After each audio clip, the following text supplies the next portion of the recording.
एक ऐसा साम्राज्य जिसका विस्तार कोंकण तट के गोवा शहर से लेकर ओडिशा के दक्षिणी हिस्से और दक्षिण भारत के लगभग पूरे दक्षिणी छोर तक फैला हुआ है। एक ऐसा साम्राज्य जिसका शहर यूनेस्को के प्रमुख विरासत स्थलों की सूची में शामिल है। आज हम उसी शहर, उसी साम्राज्य के बारे में चर्चा करने वाले हैं, यानी विजयनगर साम्राज्य। दृष्टि आईएएस के इन डेप्थ प्रोग्राम में एक बार फिर से आपका स्वागत है। मैं हूं गीतांजलि। आज हम यहाँ विजयनगर साम्राज्य और विजयनगर साम्राज्य से संबंधित प्रमुख वंश कौन थे, कौन कौन से स्थान, कौन कौन सी वास्तुकला, कौन कौन सी यहाँ की कलाकृतियां थी जो महत्वपूर्ण हैं कला और संस्कृति के लिहाज से, हमारे एग्जाम के लिहाज से, उस पर चर्चा करने वाले हैं। तो आइए सबसे पहले देखते हैं आज का हमारा विषय और हम किन बिंदुओं पर आज चर्चा करने वाले हैं। तो आज का हमारा विषय है, क्या है विजयनगर साम्राज्य का इतिहास, यानी विजयनगर साम्राज्य का इतिहास क्या रहा है, किस किसने इसमें रूल किया है, इसके बारे में आज हम समझेंगे।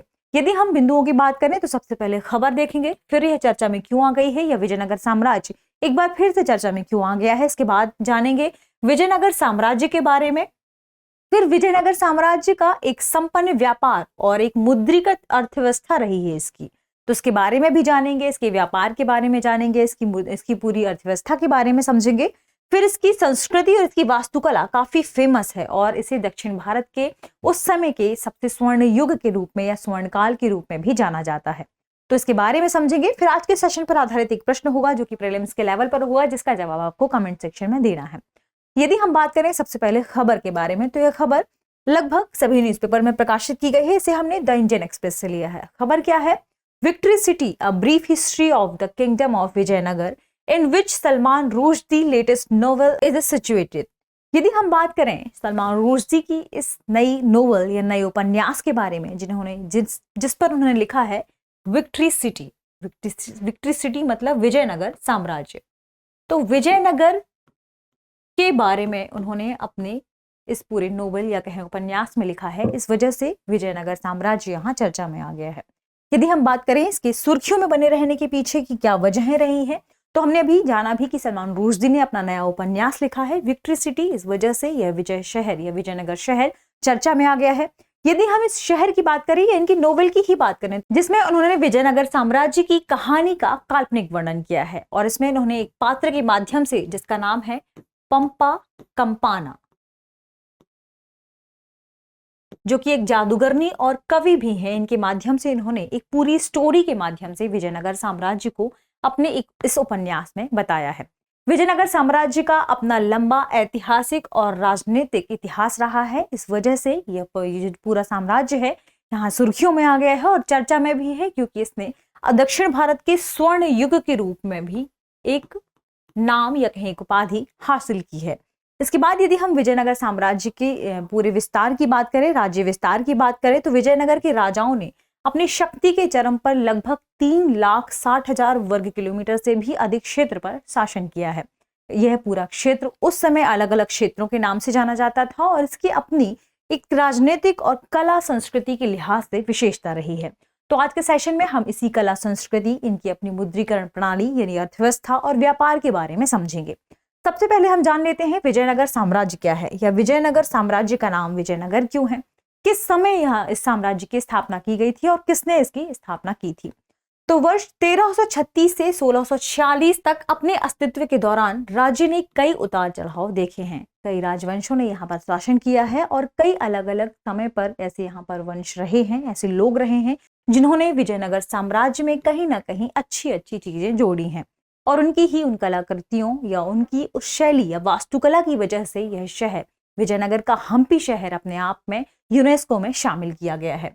विजयनगर शहर यानी विजय का शहर, यह केवल एक शहर नहीं है बल्कि एक साम्राज्य है। इस पूरे साम्राज्य का नाम है विजयनगर और इसी साम्राज्य के नाम पर पूरे क्षेत्र को कहा जाता है विजयनगर साम्राज्य।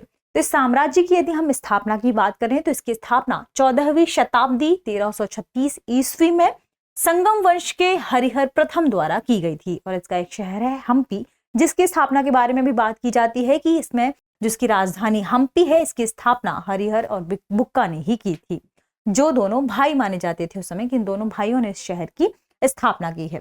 यदि हम बात करें साम्राज्य के विस्तार के बारे में तो यह उत्तर में कृष्णा नदी से लेकर प्रायद्वीप के दूरतम दक्षिणी क्षेत्र तक फैला हुआ है। इसका यह शहर देख लीजिए आप, यह है हम्पी शहर।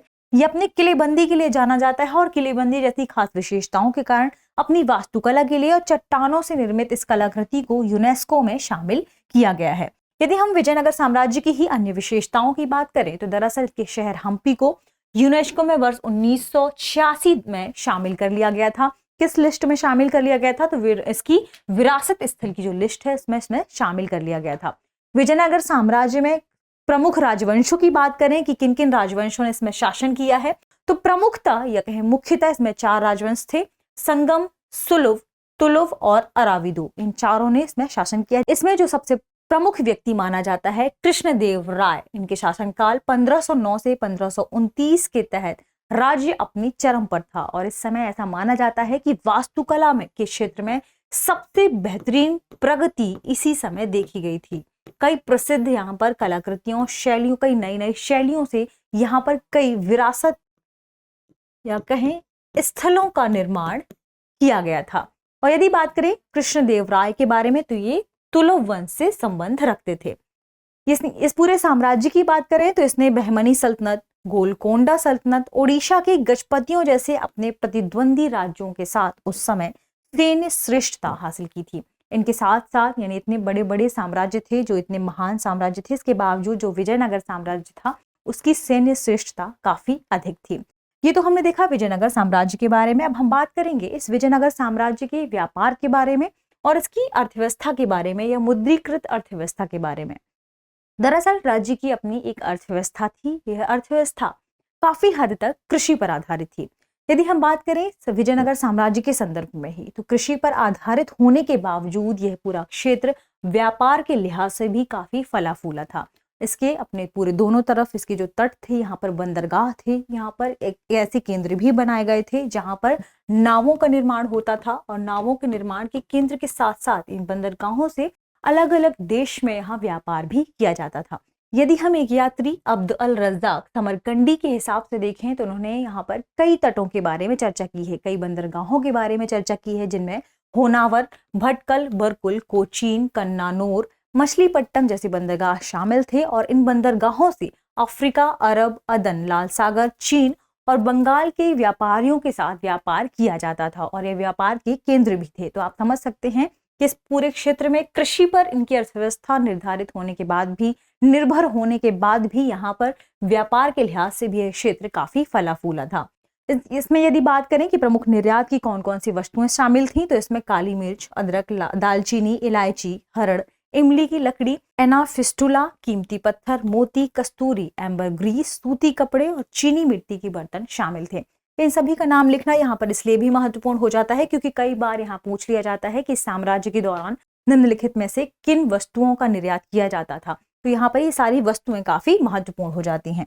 यदि हम अर्थव्यवस्था के संदर्भ में ही बात करें और इसकी मुद्रण प्रणाली की बात करें, मुद्रीकृत अर्थव्यवस्था के बारे में बात करें, तो इस पूरे क्षेत्र में रजाक ने इनकी एक मुद्रित प्रणाली के बारे में भी बात कही है। इन्होंने कहा है कि विजय साम्राज्य में उच्च स्तर की मुद्रीकरण का वर्णन किया गया है और यहाँ पर कई प्रकार के सिक्कों का प्रचलन था, जिसमें मुख्य रूप से यदि बात करें तो सोने, चांदी, तांबे और पीतल का उपयोग करके राज्य के साथ साथ वहां पे जो व्यापारिक केंद्र थे या जो व्यापारी संगठन थे, संघ थे, वे भी सिक्के ढालने का कार्य करते थे और इनका जो मूल्य होता था ये इनके भौतिक वजन पर निर्भर करता था। यानी सिक्के का उसका वजन कितना है, इसका भौतिक वजन कितना है, उसी हिसाब से उसका मूल्य भी निर्धारित किया गया था। यदि बात करें उस समय इन सिक्कों को किन किन नामों से जाना जाता था, तो यदि हम चांदी के छोटे सिक्कों की बात करें तो उन्हें तार नाम से जाना जाता था। वहीं विदेशी यात्रियों ने सिक्कों को हूण, परदौस और पगौड़ा के रूप में भी उल्लेखित किया है। ये हमने चर्चा की अर्थव्यवस्था के संदर्भ में, मुद्रण प्रणाली के संदर्भ में। तो अब हम जान लेते हैं विजयनगर साम्राज्य की संस्कृति और वास्तुकला के संदर्भ में। यदि हम विजयनगर साम्राज्य की संस्कृति और वास्तुकला के बारे में बात करें तो उस समय कर्मकांड, धर्मनिरपेक्षता के साथ साथ विजयनगर साम्राज्य में कई क्षेत्र में, कहें कविता और विद्वता के क्षेत्र में भी विकास देखा गया था और इसी का परिणाम था कि उस समय कई भाषाओं में, इनकी संस्कृति में नई नई लेखन शैली का विकास हुआ था, जिसमें ऐसा माना जाता है कि तमिल, तेलुगु, कन्नड़ के साथ साथ संस्कृत में साहित्य का लेखन हुआ और नई नई शैलियों का विकास हुआ। लेखन की नई शैली, नई विधियां उभरी। वास्तुकला में विभिन्न स्थायी निर्माण देखे गए और स्थायी निर्माणों की जो भी विशेषताएं रही हैं उनके बारे में आगे हम चर्चा भी करेंगे कि कौन कौन से क्षेत्र, कौन कौन से पूरे मंदिर हैं जो इस लिहाज से काफी महत्वपूर्ण हैं।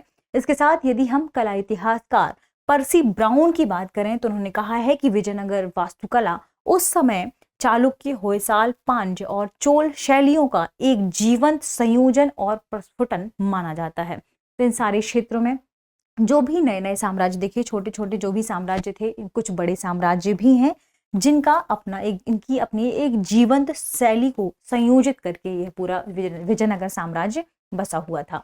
ये तो हमने देखा विजयनगर साम्राज्य की संस्कृति के बारे में। अब हम बात करते हैं इसकी वास्तुकला के लिहाज से कौन से क्षेत्र हैं जो महत्वपूर्ण हैं। विजयनगर की विशिष्ट शैली में इनकी जो जटिल कलात्मक जो इनके क्षेत्र रहे हैं, स्थल रहे हैं, ये काफी महत्वपूर्ण रहे हैं, जिनमें शामिल है बुक्का प्रथम का प्रसन्न विरूपाक्ष मंदिर।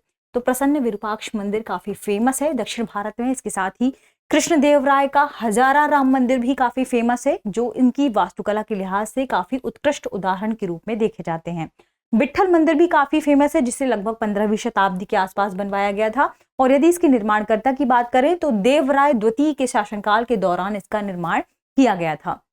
यदि हम बात करें इसके सबसे प्रसिद्ध शहर हम्पी के बारे में, जिसे यूनेस्को की विरासत स्थल में शामिल किया गया है, तो दरअसल यह परिष्कृत किलेबंदी के साथ साथ असंख्य मंदिरों और अन्य वास्तुशिल्प के लिए प्रसिद्ध मानी जाती है।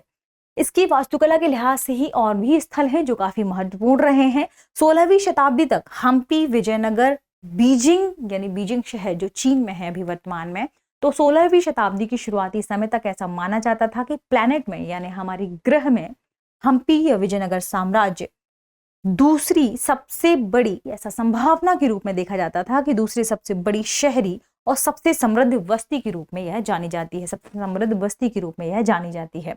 तो अब इसके बारे में आप इसका अनुमान लगा सकते हैं कि 16वीं शताब्दी के शुरुआती समय में यदि बीजिंग के बाद यह दूसरी सबसे बड़ी शहरी बस्ती है, सबसे समृद्ध बस्ती है, यानी इसका कितना शानदार इतिहास रहा होगा।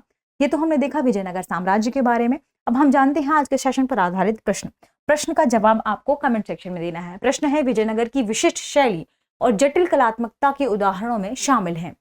ऑप्शन है विरूपाक्ष मंदिर, हजारा राम मंदिर, विट्ठल मंदिर या उपरोक्त सभी। इसका जवाब कमेंट सेक्शन में जरूर दीजिएगा, क्योंकि आपकी प्रतिक्रिया और बेहतर बनने के लिए प्रेरित करती है। तो विजयनगर साम्राज्य से जुड़ी कौन कौन सी विशेषताएं थी, किन किन विषयों पर आपको यहाँ जानना जरूरी है, इस पर हमने चर्चा कर लिया है। इस पर विस्तार से कभी और किसी और टॉपिक पर भी हम फिर से चर्चा करेंगे। धन्यवाद।